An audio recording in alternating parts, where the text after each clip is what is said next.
schedule between travel and movies to come on the Cat Share podcast. So I really appreciate it. Of course, I'm excited to be here. Let's talk about the movie along with the book, Autumn at Apple Hill. So tell me about the journey about the movie along with the cast of Autumn at Apple Hill. Yeah, of course. It's very funny in the casting process. In my experience, they often don't hold auditions until at the most a month before you start shooting. So I don't think I actually knew I was cast till maybe 2.5 or 3 weeks beforehand. So obviously that's very exciting in a role that I instantly was like, I love it. And yeah, and then I met Wes and Erin and Christian and Adam. Well, I knew Christian and Adam already because they're from Winnipeg. But yeah, it was just such a lovely cast and super excited to be a part of it and work with the director Sean Garrity again. How did you adapt? How did you feel like you had the role of Nora? Or do you pretty much like Nora in outside of movie? So how did you prepare and adapt for that role for the movie? I think in every role that I play, I always do a large amount of research or diving into the technique of it. But I will say I had a lot of similarities with her to the point where I think Christian, who played Chuck, I got so into the character. I'm not quite as awkward as her, but I think he thought that's who I was at one point because I couldn't get out of the character on set. So I was just like, just being so weird and awkward. And yeah, but I am in general weird and awkward, just not to quite to Nora's level. Yeah, that movie, I enjoyed that movie a lot. I mean, I saw the movie and then shortly after I got the book. So I read the book and was like trying to like pinpoint the comparison between the movie and the book. Of course, nothing is always the same, or they have more here, or they take away that here. But I just love how the cast worked together in that movie and just blended in with their connection, their banter, especially with Elise and Luke Donovan. And then later on in the movie, it was a whole misunderstanding with Nora and Chuck. I was like, make a move, Nora. I know, but it's like true life. I feel like like there's one scene in the movie where she's trying to flirt and I was like, that's accurate. And like words, nope, attractive person, unable to speak. So that was really nice to see them put it into the script or interpret it that way. Yeah.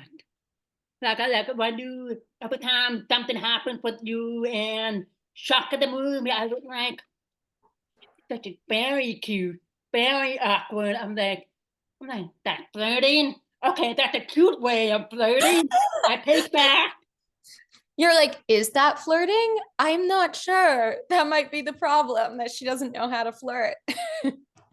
Yeah. How did you get into the world of acting? What made you want to act? Oh man, I've been acting for a long time. I think I first started with singing. The first show I ever did was a professional production of Sound of Music, where I played Brigida. And then recently I got to be in the show again as an adult. So that was exciting. But that was how I entered into the world of acting and did theater for a long time. And then slowly in my teens started into film and caught the bug. And no matter how hard you try and get rid of the bug, it's there. Was it something that you always wanted to do, or did you have another career in mind other than acting? No, I think it's always been either singing or acting. And I've always seen myself being part of the film industry in so many different capacities. So I produce also, and I write, and I'm trying to get into directing. So acting and singing have always been where I see myself going, but in terms of like a vast career, I want to own my own production company and make movies and create stories that are impactful and tell stories and share voices that often aren't heard, because art has a way of reaching so many communities. For sure, yeah, I've seen everything through the Hallmark program Make Your Mark by Ashley Williams. I've seen a lot of more women getting more involved and becoming directors, writers, producers, so hopefully someday in the future that will become due as a director or producer or writer of a movie in Hallmark. Oh, absolutely. I hope so. I'm actually working as an apprentice producer on a film right now. So, anytime you get to be on set, I think it's an honor and a learning opportunity. For sure. Also, sorry, I just realized I put a load of laundry in and it's so loud. So I apologize if that's coming through on the recording. That's okay. I have a cat in front of the computer. I have a kid in the living room. I have a teenager in the bedroom, and the dog in another room. So it's all good. Amazing. Well, if the animals want to come say hi at any time, I am game. Yeah, they can come out and go. Move away. Perfect. Perfect.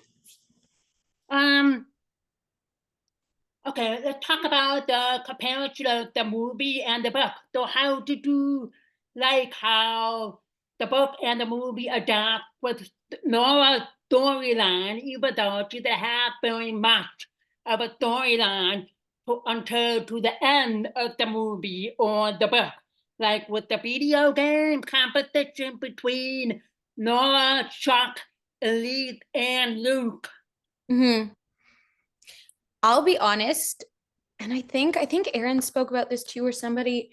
We didn't know that the book existed until we started shooting. So I haven't actually read the book, and now I feel very naughty for saying that out loud. So I don't know. I don't know how it compares to be honest. That's my truthful answer. Good. Because I talked with Angie the other day. I was just talking about the comparison of the movie and the book. And then when the movie wrapped up with finally an open-minded of the whole thing with Nora and Chuck. No, it was a sister, and she's not involved with that guy now. Nora and Chuck. So I told Angie, I'm like, can we have something, another book or another movie? Then something like maybe Christmas at Applehead, and there'll be a little bit more of a focus on Nora and Chuck because they're so cute. Yeah. Angie, can we have a spinoff? Hallmark, can we have a spinoff, please? Would love to do that. I love those characters, and I loved working with Christian and just being weirdos. When it comes to prepping yourself for the war, for any movie or autumn at Appleton, did you have a challenge with group reading, group prepping with your dean?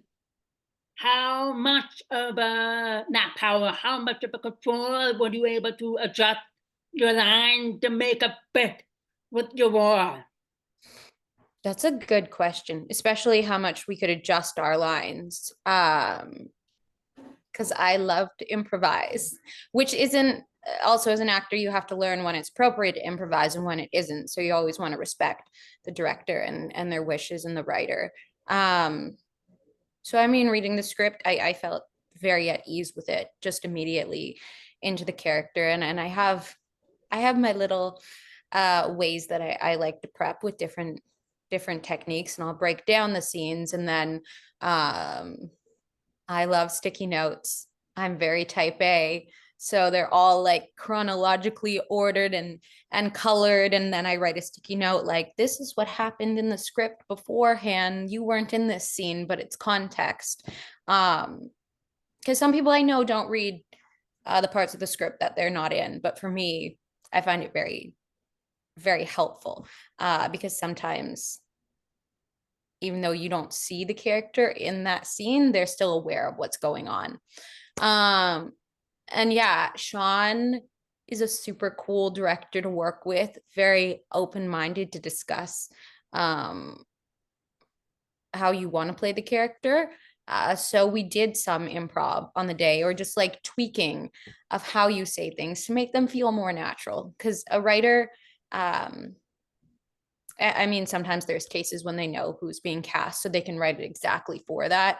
But we all have our own rhythm that we speak in, or words that are challenging for us. So sometimes we'll change up words or phrases to just make them feel comfortable. But there was a lot of play that was allowed. And also, I think it's so dependent on the actor that you're working with and what your chemistry is with them. So I know I said to Erin at some point, I was like, you know, we had a lot of our large scenes together in the first couple days. And then I felt like at the end of week one, maybe, or the start of week two, we really like clicked in, because that's when we just met, right? And you're playing best friends. And I said to her, I was like, darn, I really wish these scenes would have been pushed a bit later, because now I feel like we fully understand that relationship. So they're all things that you're learning on set, but in the end, I think it all worked out. Yeah. How long was the filming for Autumn and Applehead? Because I'm hearing like an impromptu, like they had casting, and then you go right into shooting the film. Yeah, and in my experience, um, specifically with like television movies or movies of the week, that's just often how it goes, very quick. So in total, I think we shot for 15 days to do like a full movie, which is no time at all. I applaud for people, actors out there who will shoot a movie 15 days and then get it in production and put it on Hallmark, compared to other movies will take some time because there's three in a movie theater or it's a sequel that's coming out. I can't imagine.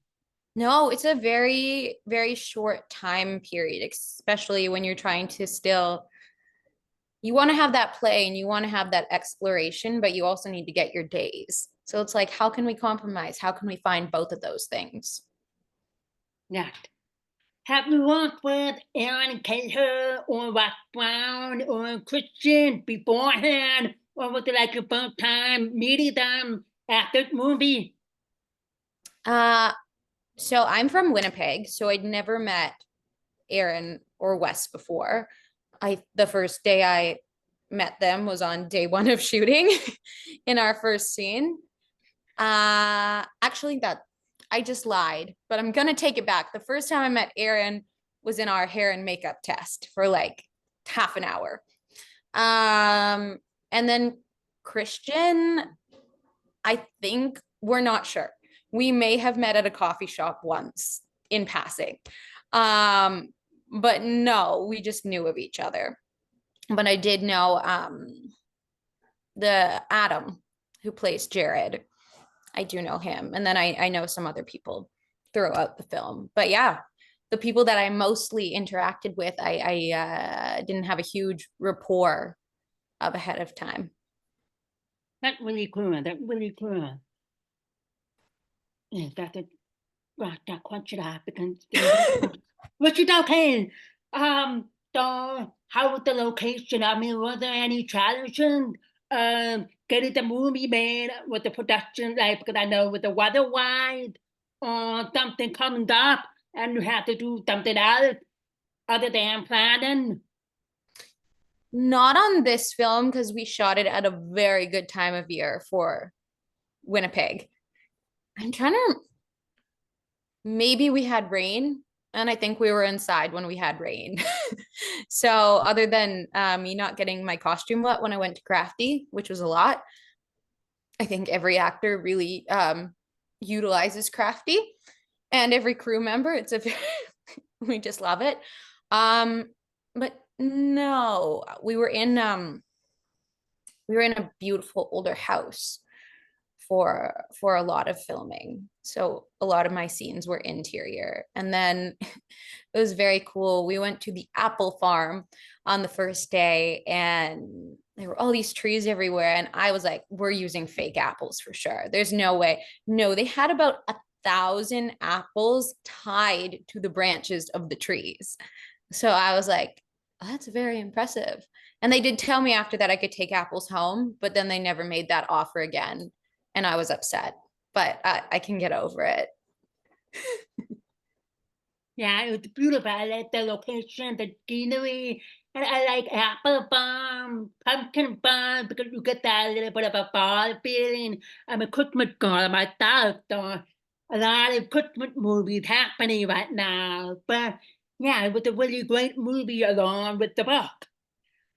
For the movie, did you have a favorite moment or a favorite scene that you like to do that just like felt funny or just like a memory to do?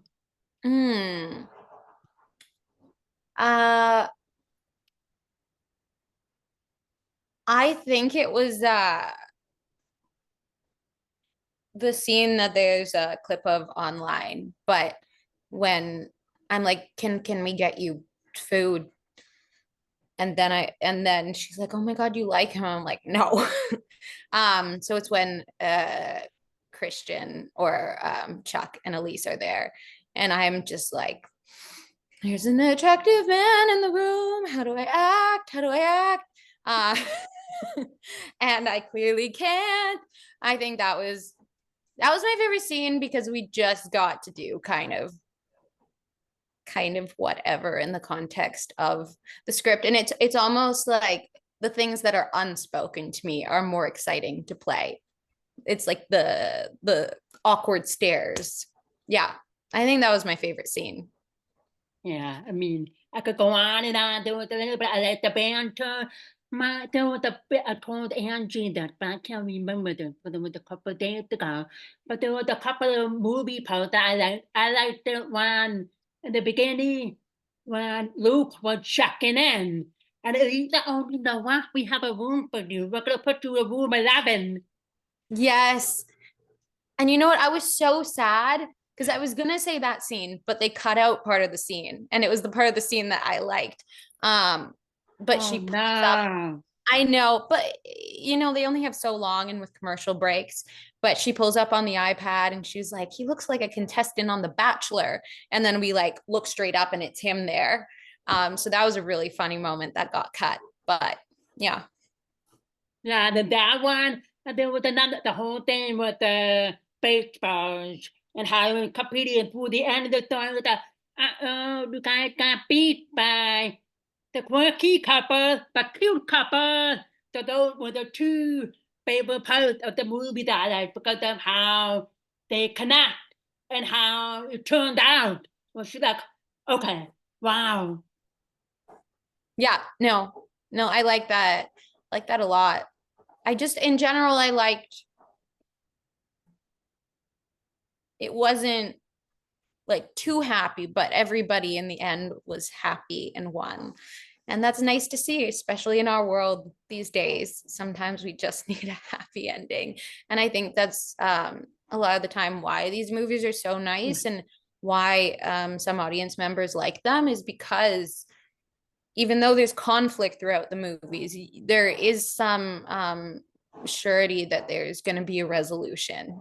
And sometimes we want to escape life. And I think these movies do a beautiful job of doing that. Yeah, Hallmark is my escape. So everything with COVID and all of that, like I finish my job, I go straight to my TV, I put Hallmark. My husband would be like, Hallmark again? I'm like, yeah, problem? Oh, no, Does no, he watch no, it no, with not at you? all. No. He's not a Hallmark fan. He thinks I'm crazy with Hallmark, along with people and my favorite actors, my favorite actresses, and the convention. Because why do you go to that stuff? I mean, because it's my escape. It's my goal to get away from my tribe at least once a year. He's in Buffalo right now for the Buffalo Bills game because I was supposed to be at an event this weekend, but it got canceled. So I'm like, I'm No. home. Bye. Go to the football game. So he's there right now, but the game tomorrow. So it worked out. Oh my gosh. Well, I was gonna say you have the weekend free, but you have your kids and cats and dogs. So maybe that's not quite as much of a break. So you're dependent. As long as they have food and water, they're there. Good, good. Um, do you have any favorite Hallmark movies or any favorite movies outside of Hallmark? Fall movies, summer movies, Christmas movies. Oh, okay. So Hallmark movie that I saw fairly recently, that was my favorite, has been the Santa Summit. I thought it was really, really well done and funny. Mm-hmm. And what's her Hunter? No, King. Is it Hunter Yeah, King? Hunter King. Oh, she's great. Yeah, She's she great in that is. whole ensemble and the humor and there was a realism brought to it and it was a bit of a different twist. I liked it. Yeah, it was. I Yeah. watched that. Was like, oh my God, I love that movie already. You're not that, not even like 10 minutes of the movie. I'm writing a great review. The connection with Hunter King and Benjamin Hollywood and her friend, the sidekick, and also his sidekick. There was like a twist here and there, and all of a sudden, a cameo of Nora Matter. I was like, oh my God. Okay. That was like a good moment. Yeah. And it was shot here. It was shot in Winnipeg. Yeah. Oh my goodness. Nice. Yeah. I'm trying to think outside of that. I don't know if I have favorite seasonal movies. I mean, Christmas movies. I love Santa Claus too. Um, Elf, The Grinch, I think. Oh, and Christmas with the Cranks. Yeah, definitely. The Yeah. classic. Yeah. Christmas with the Crank, Santa Claus, and I like what the oh my God, I can't think of the name. The movie with Kurt Russell and Goldie Hawn, The Miracle, Oh, Christmas Chronicle, yeah, that was more recent on Netflix, I think, Netflix. right? Yeah. Yeah, yeah, Yeah, there yeah. are a lot of good movies. I mean, Christmas movies. I'm up for it. I'm up for it. I love Christmas so much. I'm here for the decorations that are already in the stores. I'm like, bring it. Is there any Hallmark parents or anybody in the Hallmark world that you would like to work with eventually or in the future of another project? Oh, that's a good question. Mm, well, I guess because I already mentioned her, but I think I'd be really, not I, we would be funny together, Hunter King and myself. It'd be nice and awkward. It'd be even because she also plays awkward really well. I like Tyler Hines a lot. I mean, Yeah, I wouldn't say no to that pairing, to be honest, just putting it out there, Hallmark. um, yeah, and I mean, I picked that Erin, for you too. Yeah, I mean, Hunter, really good. And I see so much similarity between Hunter King and her sister Joey King. That was like, okay, what's going on here? it's not okay to have a family that talented. It's rude. Talented, totally awkward, or just quirky, or just Yeah. funny. I'm not watching both of them. Joey, not Hallmark, she's uh, big time movie stars, some Netflix and Hunter, just going there. I really liked Hunter King and the movie over the summer called Hidden Gem with Bo Marta. That was good Oh, movie. okay. I'll have to Yeah, see that. check that out. Hidden Gem. Okay. Huh. Yeah. Hmm. Well, I have a question But for you then, since you asked me. that, If go you could ahead. pair, if you could pair somebody with me, who would you pick? For like a cutting die cook, I would definitely say Hunter Campbell one. Um,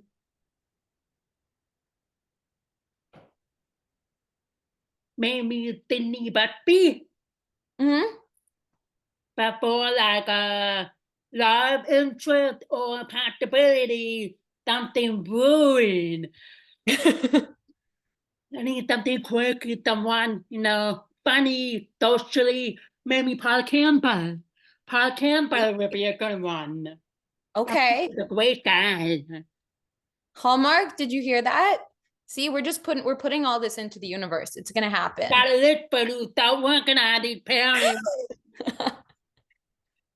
Get those scripts The going. questions I have, but I really do appreciate your time sitting here with me. But I always give my gut a chance to put me in the hot seat on the Cat Chat podcast. You already asked me one question. So if you have any more questions or comments, here's your chance. Oh my gosh, I wasn't prepared to ask questions. How dare you? Hmm. All right, what's your favorite all-time Hallmark film?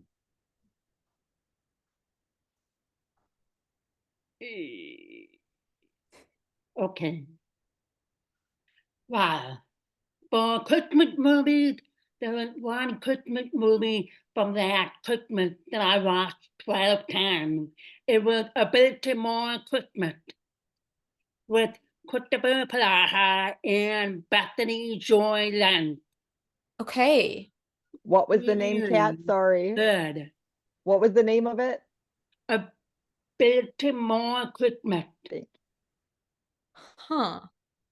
I haven't heard of that. Really good. You need to check that out. I think it's on Netflix right now. It just got released on Netflix. That movie was speak volume how they bring to the township from the past and the township to the present. So like a time kind of movie, kind of like a timeless Christmas and the other Ryan Pavey movie.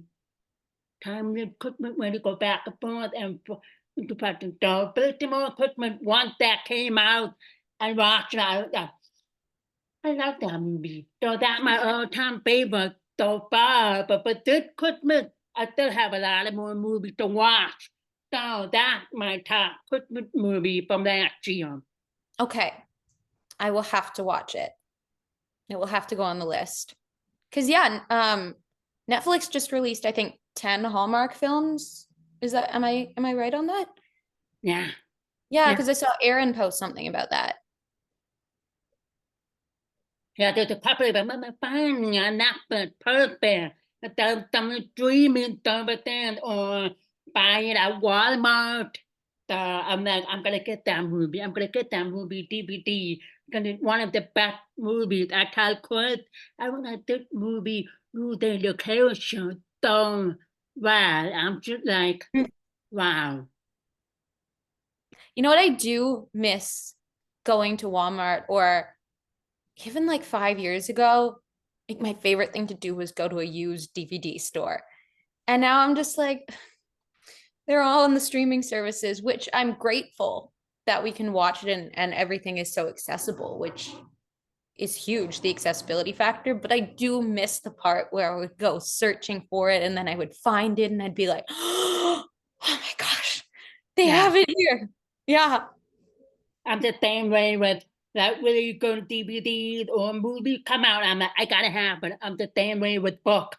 But a lot of people, I'm like, use the Kindle. I'm like, no, I need to have the book in my hand and just fall into whatever I'm reading. So yeah, I miss the old time because everything's online right now. So okay, great. Frankly, TV.